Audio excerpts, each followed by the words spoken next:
जय जोहार, hello and welcome दोस्तों। मेरा नाम प्रकाश मरी है और हम आज कोरबा के घंटाघर चौक में हैं, जहां पर जो एनएचएम कर्मचारी हैं वे 18 अगस्त से अनिश्चितकालीन हड़ताल पे बैठे हुए हैं और उनका 10 सूत्रीय मांग क्या है वो भी जानेंगे। और आप सभी को एक बात और बताना चाहेंगे कि एनएचएम कर्मचारी के एक साथी हैं जो 2 सितंबर को कल के दिन उनका मृत्यु हुआ है, उनका भी कारण जानेंगे और सरकार का क्या रवैया रहा है अभी तक इनके हड़ताल के लिए वो भी जानेंगे। और इन लोग का प्रदर्शन करने का तरीका भी आप देखिए कि इन लोग भजन कीर्तन के साथ प्रदर्शन कर रहे हैं और इन्होंने क्या क्या अभी तक रणनीति बनाई है उसके बारे में जानेंगे। और सरकार इनकी मांगों को नहीं मानते हैं तो इन लोग और क्या क्या करेंगे वो सारी बातों को हम जानेंगे।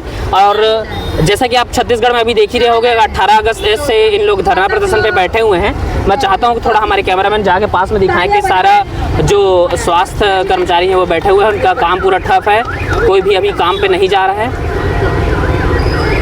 पोस्टल है दोस्तों, आप देख सकते हैं उन लोग का 10 सूत्रीय मांग क्या क्या है। पहला लिखा है संविलियन एवं स्थानीकरण, दूसरा है पब्लिक हेल्थ कैडर की स्थापना, थर्ड है ग्रेड पे निर्धारण, चौथा है लंबित 27% वेतन वृद्धि जो उन लोग का रुका हुआ है, पांचवा है कार्य मूल्यांकन, सीआर व्यवस्था में पारदर्शिता होनी चाहिए, मतलब उनको भी इन लोग को डाउट है कि वो काम पारदर्शिता के साथ नहीं होता है। छठवां है नियमित भर्ती में सीटों का आरक्षण चाहिए इन लोग को, सातवां है अनुकंपा नियुक्ति, आठवां है मेडिकल एवं अन्य अवकाश की सुविधा यानी कि सीएल मिलना चाहिए, नौवां है स्थानांतरण नीति ट्रांसफ़र के लिए होना चाहिए और 10वां है न्यूनतम 10 लाख तक कैशलेस चिकित्सा बीमा।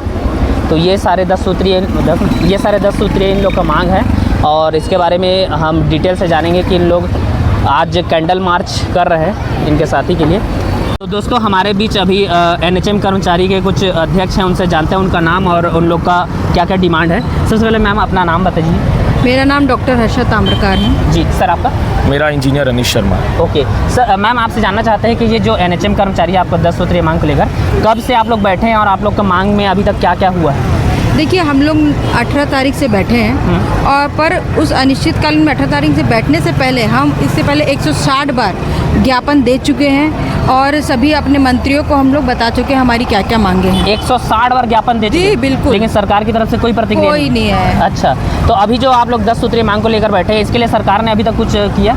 देखिए, सरकार जो है वो कि हमको हमारी 5 मांगों पे बस आश्वासन दे रही है। कौन कौन से 5 मांग? देखिए सरकार ये कह रही है कि हमारा जो 27% में से 5% वो दे रही है। अच्छा। वो 5% का उन्होंने बस कार्यवाही विवरण आया है, उसका आदेश लेटर नहीं आया है। अच्छा। और एक हमारा जो मांग है केवल उसी की पूर्ति हुई है कि हमको 30 दिन का सवैतनिक हमको अवकाश मिला है, पर सीएल देंगे। पर उसमें भी ये है कि वो सीएल के लिए हमको परमिशन लेना पड़ेगा एमडी ऑफिस से, स्टेट ऑफिस से। हम तो वो भी बहुत लंबा प्रोसेस है। वो भी लंबा प्रोसेस, आप समझ जाइए। उसके बाद उसके बाकी किसी भी चीज़ों पे उन्होंने कोई भी अच्छा ठोस निर्णय नहीं लिया है। अच्छा, और अभी एक 29 या 30 तारीख को आदेश आया था क्या सारे एनएचएम कर्मचारी अपने कार्यस्थल पर जाए, नहीं तो हम आपके ऊपर कार्रवाई करेंगे, उसके लिए क्या कहना चाहते हैं? जी यही कहना चाहूँगा कि हमें लगा था सुशासन की सरकार है, पता नहीं कुशासन की सरकार कैसे बनती जा रही है। क्योंकि हमने इस सरकार को ये सोच के चुना था कि गुड गवर्नेंस करेगी। लेकिन गुड गवर्नेंस में उनके सारे सब्जेक्ट्स खुश रहते हैं, हम खुश नहीं हैं। आज यहाँ पे हम अपनी मांगों को लेकर अनिश्चितकालीन बैठे हैं का मतलब हमें पता है कि हमें उतना भरोसा अब नहीं हो रहा कि सरकार कब मांग पूरा करेगी। अगर पता होता पूरा कर देगी तो हम तो अपने हड़ताल को समाप्त कर दिए होते। तो इसीलिए हमने संविदा प्रथा का पुतला दहन किया यहाँ पे बनाकर। और उस पुतले के साथ ही हमने उन सारे तमाम आदेशों का भी दहन किया, उन दमनकारी आदेशों का, जिस आदेश को निकालने के लिए सरकार के पास समय है, लेकिन हमारी मांगों को पूरा करते हुए उस आश्वासन के अलावा आदेश निकालने का समय और कलम नहीं बन पा रहा है। तो हमने उस दमनकारी नीति को यहाँ पर दहन किया और हम सब अडिग हैं। हम सब तब तक यहाँ पे रहेंगे जब तक शासन आदेश के माध्यम से हमें सूचित नहीं करेगा।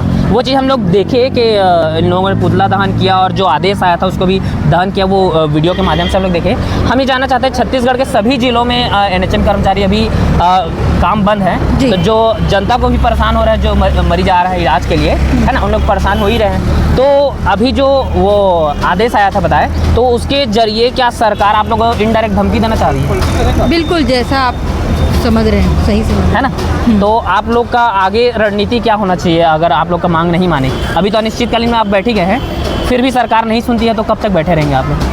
देखिए, जब तक हमारी मांगों पर ठोस निर्णय नहीं आएगा, आश्वासन नहीं, आदेश चाहिए। इसी निर्णय के साथ हम डटे हुए हैं। अच्छा, क्या जो 10 सूत्रीय मांग है, अगर उसमें से गिने चुने जो 5-6 मांग भी अगर वो पूरा कर देती सरकार, तो आप लोग हड़ताल से हट जाएंगे? ये तो हमारी प्रांतीय टीम का डिसीजन है, जैसा उनको सही लगेगा, जैसा वहाँ से निर्देश आएगा वैसा हम सभी जिले वाले कलेक्टिव करेंगे। अच्छा जी सर, आपसे जानना चाहते हैं, कल 2 तारीख को आपके एक कर्मचारी का देहांत हुआ, उसके बारे में थोड़ा बताइए कि कैसा यहाँ पर धरना स्थल में बैठे बैठे हुआ कि कैसा? देखिए, वो जो हमारे स्वास्थ्य कर्मी थे वो लैब टेक्नीशियन के पद पर पदस्थ थे, उनका नाम मुकेश चौहान था। हाँ।